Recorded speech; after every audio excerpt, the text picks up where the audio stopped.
everybody's going to add his bit to the whole thing. It's going on right now.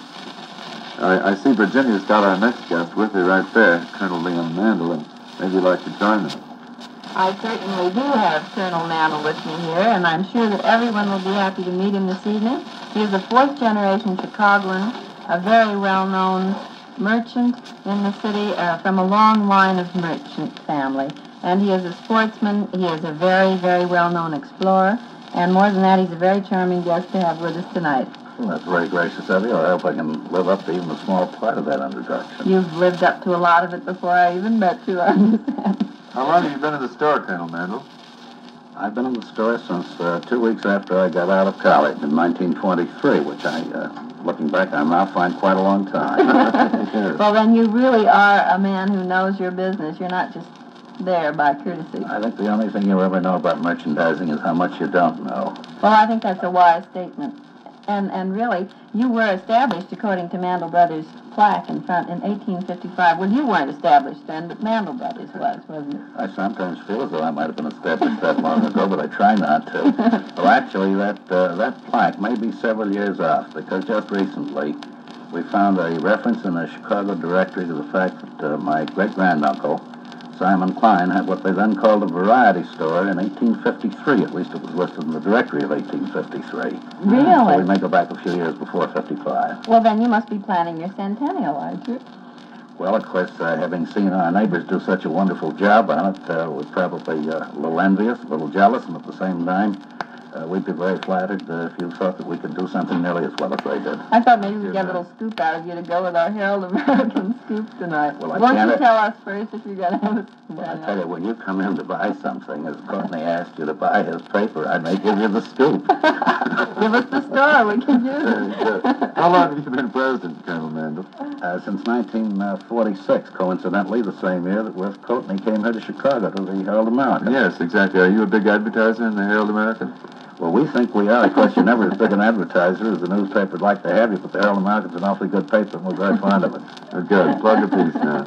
Yeah. Have you made some changes, or what kind of changes have you made since you've been president in the store? Well, I don't think you make very many changes in a store that's been in existence as long as ours has. All you do is try to keep it modern and keep up with the times. Mm-hmm. We have done what we think some improvements in the inside of the store, and we've remodeled it. And we've tried at the same time that we remodeled it to keep up with the times. We've tried to keep up with the tradition of serving the Chicago public, and if we can do both, well, we're very lucky. Mm-hmm. Colonel Mandel, we've heard a great many interesting things about your explorations in the South countries, in the South American jungle, rivers, and what have you. And will you tell us something about, how do you pronounce it, the Galapagos Islands, where you explored? Well, you can say Galapagos or Galapagos. I think either one is used, and both are about as correct, one as the other. One is the Spanish, and one is the English pronunciation, I believe. Mm-hmm. We were there in 1941, just before the war,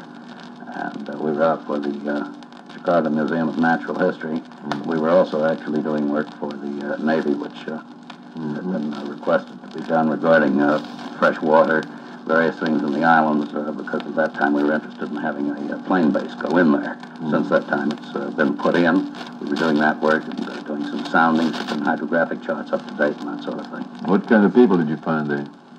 Very curious. Anybody who's willing to live in the Galapagos Islands had to be curious, because there's very little civilization. There was at that time. Mm-hmm. Since then, of course, with our bases having gone in, I imagine there's been a great change. What kind of animals and plants did you bring back? We brought back everything from the giant Galapagos tortoise. How big is he? Iguana. Oh, they'll weigh up 500 to 1,000, 1,200 pounds. Mm-hmm. The islands are interesting because they were the places that Darwin did some of his research to establish the origin of species. We actually did it with a Galapagos finch and with certain of the other animals that were there. Mm-hmm. Originally, you see, the Galapagos were not an archipelago, but were one mass of land. And then they split up. Mm-hmm. And they're not too far away from each other, so the same general species isn't still found there, but their individual variants have changed with the short sea distance between the islands. I think you better identify exactly where the Galapagos Islands are for me right now. I'm sort of hazy about them. Well, I know there's South America someplace. they're southwest of the Panama Canal. Uh-huh. They belong to Ecuador, and they're about 800 or 900 miles out at sea. You've been in Peru, too, haven't you? Yes, we've also been in Peru. As a matter of fact, we stopped in Peru on the way back from the Closeups. I remember very well going into your house with Virginia to talk to Mrs. Mandel the other day and seeing there in that beautiful case that very interesting, fascinating Peruvian antique pottery. You know what? Will you tell us about them? They're in such good condition, Colonel. They aren't marked a bit. There's not Yes, a how does scratch that on happen? them. Well, that comes about because they're dug up from the sand along the Peruvian coast, and the moisture is all taken out of the air by the Humboldt current and by the topographical features in that part of the world. So Who is that fellow, do you think? Excuse me. Well, I wouldn't exactly know who he was, but he comes from probably the Nazca or the pre-Inca civilization running back anywhere from 12 to 1,500 years till about 400 to 500 years ago. Mm-hmm. Is there a specific meaning to this pottery, do you think? The Incas did not have any written language, supposedly, and they depicted their entire life, what they did in ceramics. And the result is that you find a very interesting collection of these wacos, and they're considered nearly national treasures in Peru.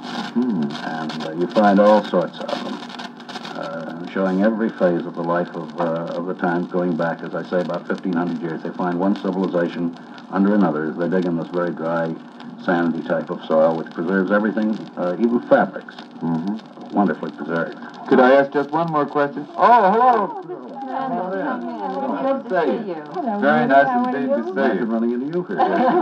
Isn't this I'd like to amazing? ask you a question. Well, before Woody and Colonel Mandel have some chat about skeet shooting, which I know they want to talk about, let's have little girl talk, shall we? I am delighted, Virginia. It's fun, but you know, your accent intrigues me. What is it? It's from Cuba. I born in Cuba. Oh, you are. You're Cuban. I thought perhaps it was Spanish. I wasn't sure. No, I born in Cuba. And the matter of fact, I'll tell you about my accent. When I first came to live in Chicago, and I decided that I should lose my accent, and I got myself a very good coach, and I told him that I didn't care how much work it was, that I was going to lose my accent. And he gave me a few lessons, and we worked very hard, hour after hour. And then he said to me one day that he wanted to talk to me, that he felt that maybe it will be a very hard, long work, and that after all, maybe I would not lose my accent completely. And he made me understand in a very nice way that maybe it was a lost cause. So here I am.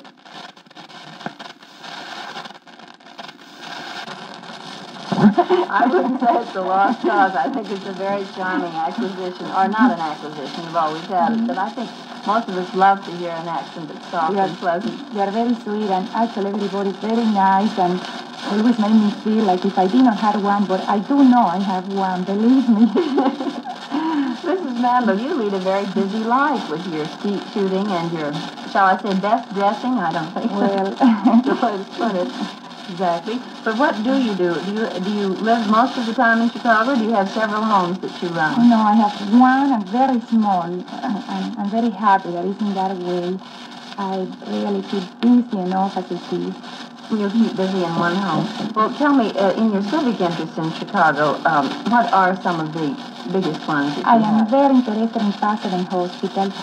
We have a women's board that our job is to make the hospital more attractive and comfortable to the patients, and besides that, most of the money that we raise, we serve back to the hospital for free beds that made available to the public.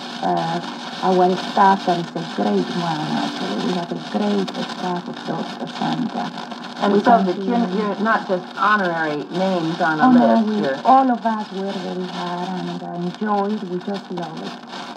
are you interested in anything else Yes, besides the at hospital? this moment I am interested in the Masterpiece Ball for the Art Institute that you know about. It's going to be in May, and we all hope that it's going to be one of those things that will be remembered for a long time. Are you going to be one of the original Matisses or something? Well, I guess I will have to think about something. Well, as I understand it, they're going to have sort of living tableaus replicas of some of the paintings in the Art Institute. Is that correct? Well, we are working now in the organization of the ball, and everybody will be dressed as something, and I guess it will be a great deal to the imagination of the people, whatever each one would like to do at the time. I think most of us who have read of you so many years on the best dress list would like to know how you get on the list of the 10 best dressed women. Well, all the fashion editors all through the country and designers, they send votes. And according to the votes that every person gets is how they choose the 10 that get more votes in that special time. And have you been on several times, haven't you, Mrs. Mandel? Yes, I have been. Well, what kind of clothes do you like best? I like very simple clothes, Virginia. I really enjoy lines, and I always pick up out of whatever is fashion in that season, whatever is most becoming to me. I like pastel colors in the daytime, darker colors in the evening, or whatever colors are becoming and are used in that special season. Tell me about your outdoor life. Were you one of those born athletes? No, actually, I was not. The only other sport that I ever did in my life was fishing, and that was in self-defense. I guess any fisherman's wife that is here and will know what I mean. Leon is a wonderful deep-sea fisherman, and I decided I would let a little bit about myself instead of waiting for hours of him to come back from a good day fishing. That generally means about 10 to 12 hours. I was going to do a little bit myself, and that's how I happened to learn about it. Is that how you started skeet shooting, too? Yes, that I very, very fond of. Well, great hobby for me. You're just being named to the All-American Skeet Shoot team is a very exciting thing. And it's a great honor. I actually consider it a great honor. And We've got to get off the air. I'm sorry. my goodness. I'm sorry we're having such Come fun. and see us next week, will you? 9:30 on Channel 7. We've got some very exciting guests for you. That's it. Broadcasting Company. It's meeting time at your house for the TV Team Club.